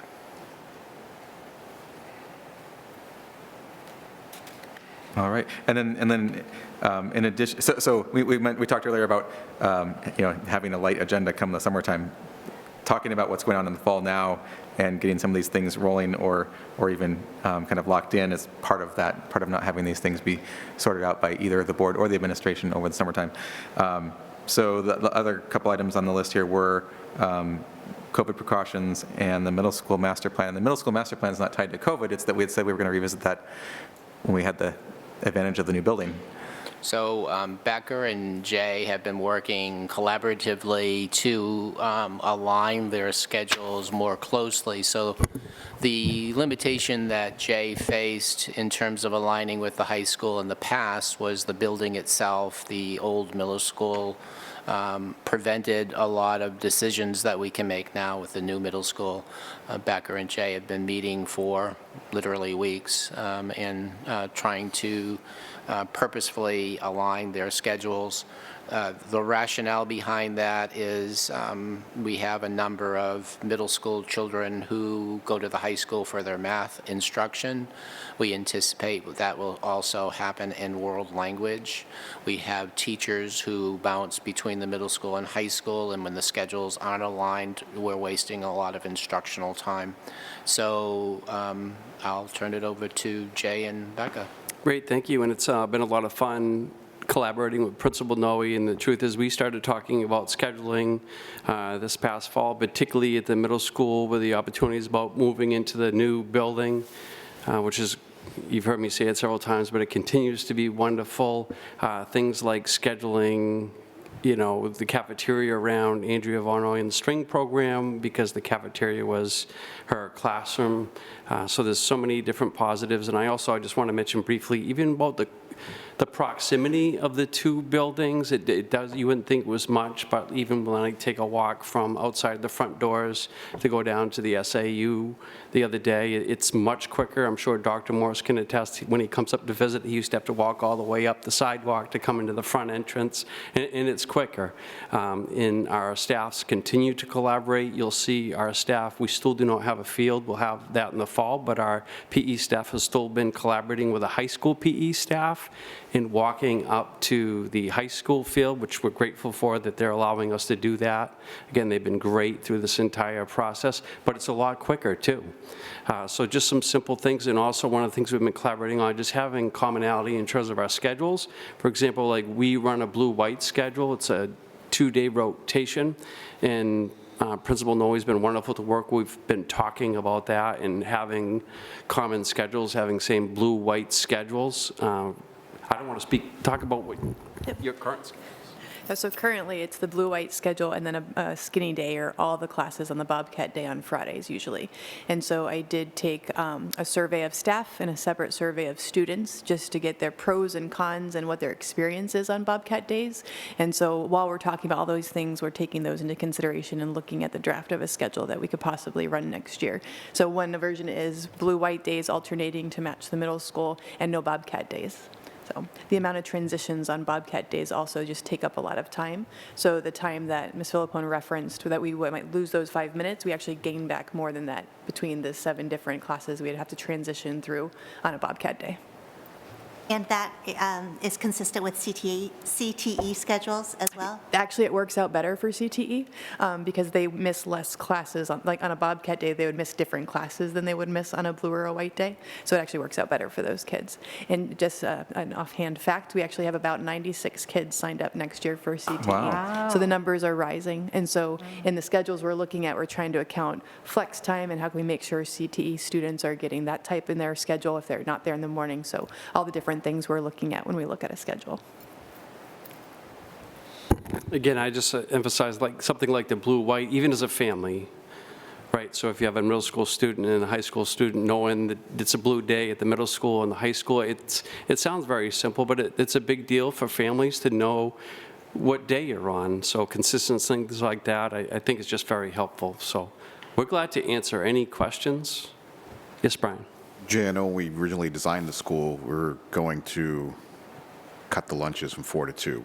Is that going to happen in the fall? That's what we're working towards, definitely, and the plan is. And I'm really looking forward to this fall because right now we're still limited in terms of outdoor space, like when Senator Hassan and the others visited today. It really gives you an idea, and I was actually speaking with her about that, how we're looking forward to having the field turf, basketball hoops over here on the side, as well as this beautiful playground out back. So just the opportunities to be able to go outside and do those types of things. So what we're talking about internally is having a 30 to 40-minute schedule. So you might think, well, what would be the difference? Again, these are things Bill Sullivan and Andrea Briniskevich, we talk about schedule literally every day. In improvements we want to make. So for example, maybe we would have a 30-minute lunch if it's pouring out or snowing out, the weather's really cold, but on a beautiful fall day or a beautiful spring day, we have a 40-minute lunch where we can extend the kids' opportunity to be outside, get some fresh air and get some exercise. So those are the things we're talking about internally. The space is available to do a 5-6 lunch and a 7-8 lunch, but we want to make sure we're meeting the emotional needs of the kids and making sure how that works. Some schools, what they do is, if you do a 5-6 lunch, and again, I'm just sharing this isn't a final plan, but for example, 5th grade would go outside for the first 20 minutes, 6th grade would eat the first 20 minutes, then we would kind of split, because what I often see, 5th graders and 6th graders particularly, if they had the opportunity, some would throw their lunch away so they can go outside and have 40 minutes of playing basketball. So we want to make sure they do have some cafeteria time, and some students will eat really, really quick and or drag things out and not go out for fresh air. So those are all things we work through because we know the value of students going outside, getting movement breaks, fresh air, and those types of things. So that's definitely the goal, Brian, to extend the lunch blocks and reduce the amount of time inside the learning commons, because when you extend these lunch times, like currently we have 4 lunches, that reduces the opportunity to use the learning commons as a learning commons because we're in there eating. So I was going to say, Brian, that the lunch times have a direct impact on academic time. So that's another reason why Principal Noe and Richard are working collaboratively, because if their lunch times are completely out of whack, the whole schedule will be out of whack. So they have to also think about that particular time in the day because it has such a dramatic impact on the academic day. Would those in the middle school, if it was going to a 2 lunch, would that be later in the day, or would you try to keep them still earlier? we'd really try to do it more in the middle of the day, and that's where Principal Noe and I would collaborate. She'll look at her lunch times, I'll look at my lunch times, and ideally we'd really like them to have almost identical in the midday. Right now we're starting lunch at 10:45 and we're ending at 1:15. So that's a real spread out time. And again, when I mention like the learning commons, last thing I do want to share is we share staff. So my music staff, or her music staff really, they're our staff. They share spaces, but also students. So for example, right now, Andrea Varnoyan, our strings orchestra teacher, she teaches the middle school students, and then it comes up here at the high school, as well as one of our music teachers, Jacob Boulet, teaches guitar here at the high school, and I do see that expanding with our expansion of our world language program 5 through 8. When we're talking about having middle school math students come up here, and they do right now, I see the possibility, or actually I would say the reality of some of our students needing instruction here at the high school. How does it work if it still takes 10 minutes at the least to transition? From a middle school student to the high school, we bus them. Lisa's wonderful in regards to that, but we have had some students walk, but we bus them. Questions?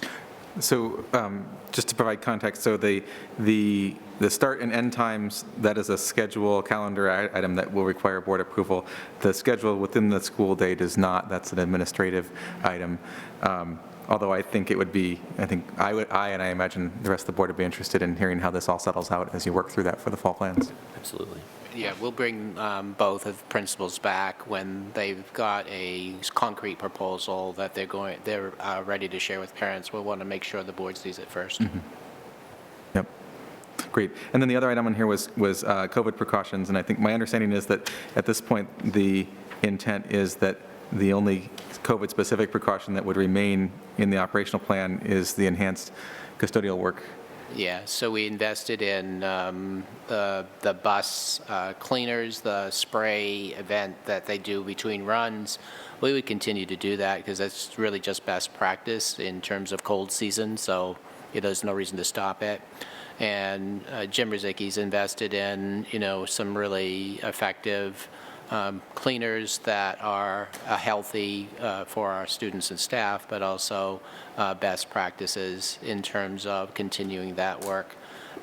We've been giving teachers towels and paper towels and cleaning spray bottles and so forth. So they've been doing that work in between classes with students. I can't imagine that won't just continue because it's going back to what did we learn from COVID.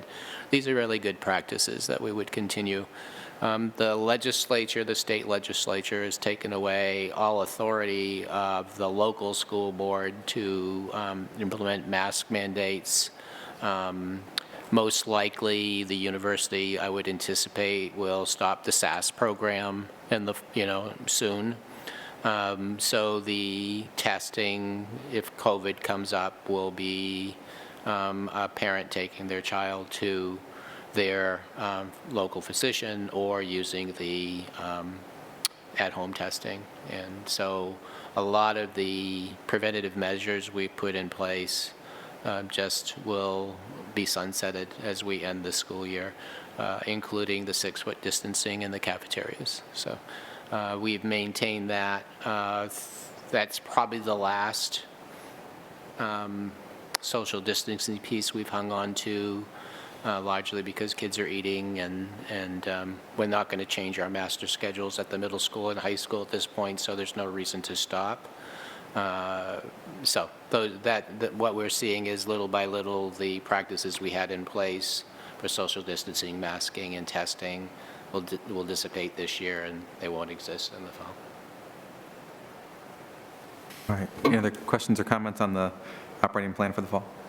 For COVID, I know that Catherine wasn't at the mic tonight, and that the data tracking becomes much more difficult when there's at-home testing.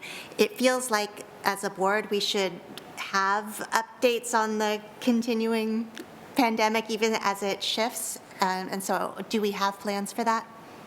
Yeah, so I can continue to provide updates. We're collecting our local data, so we're still looking at COVID positive cases in our schools, and that's still going on the district website.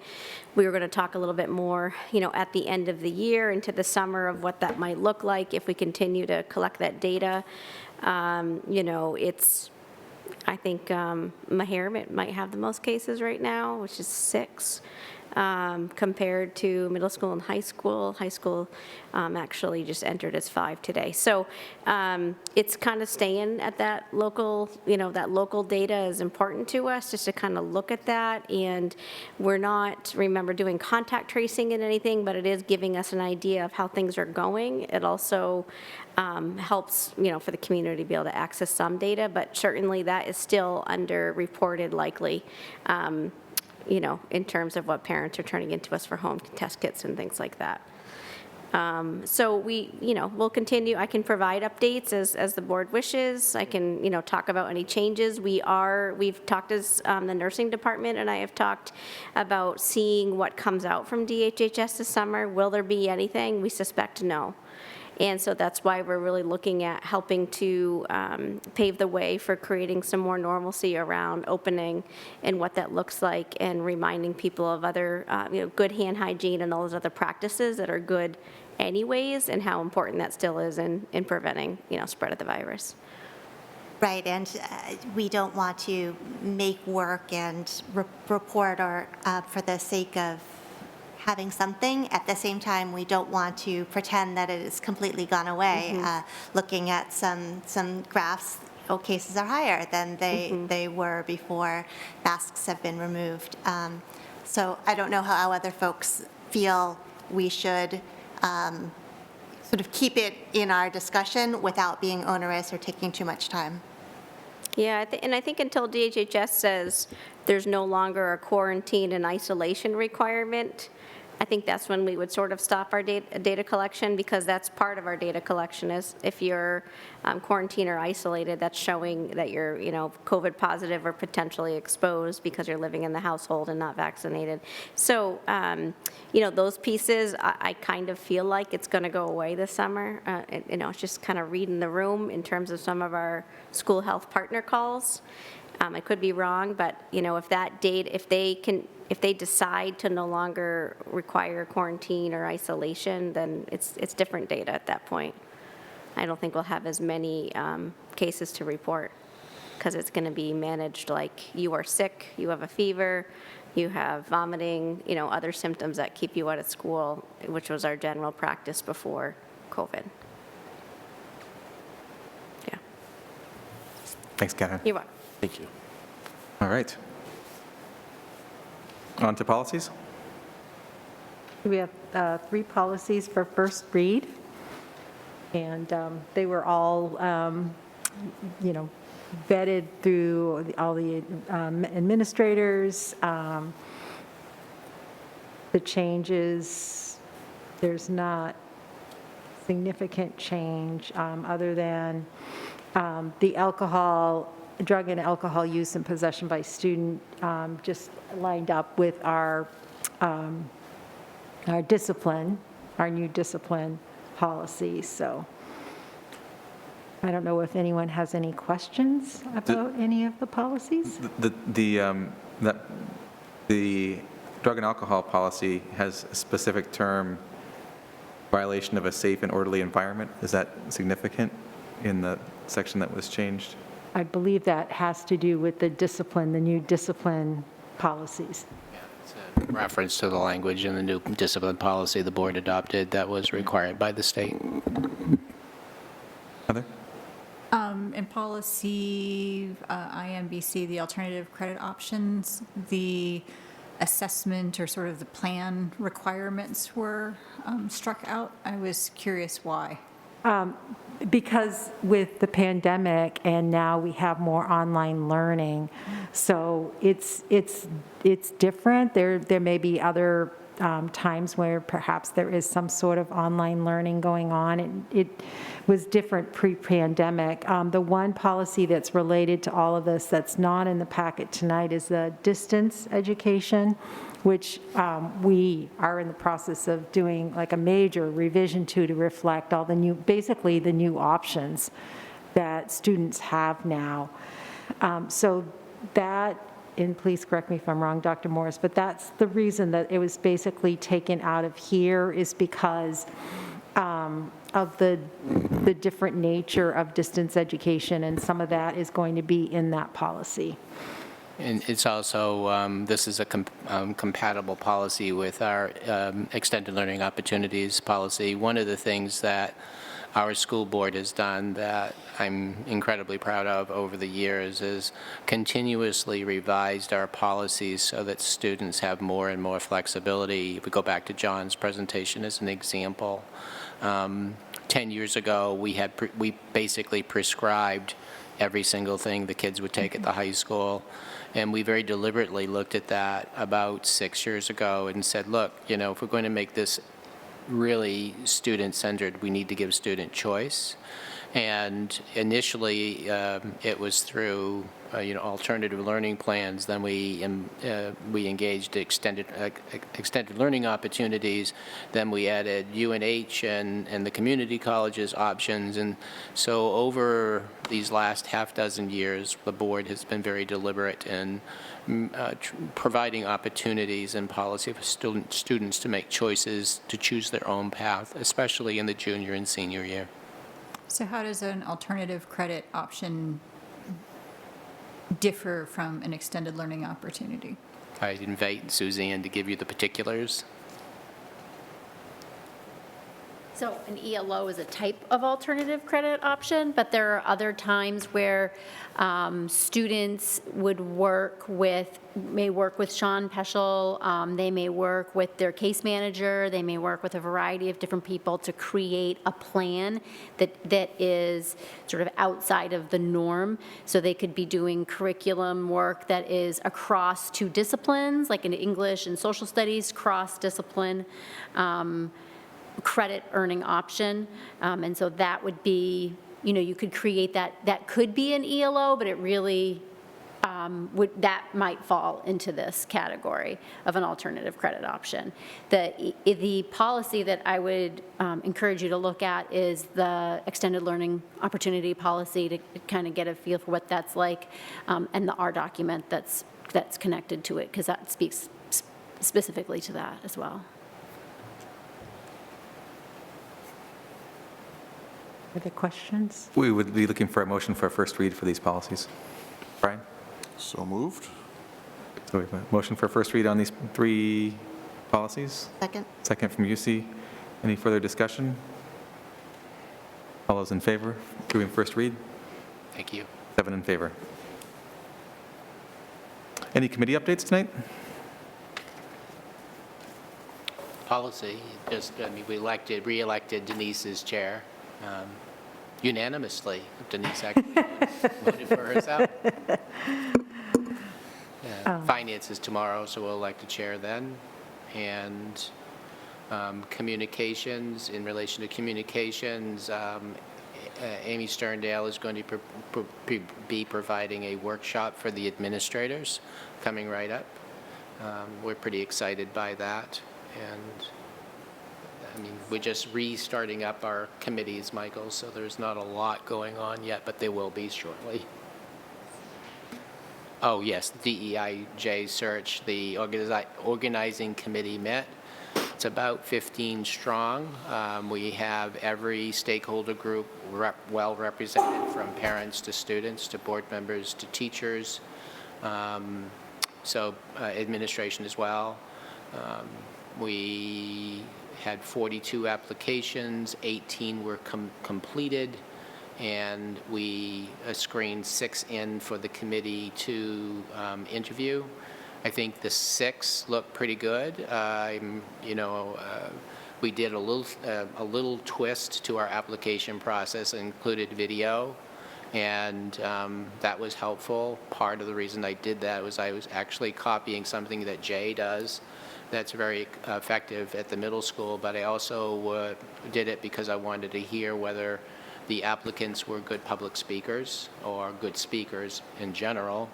The application process required them to answer 3 essays related to the work that we've been doing.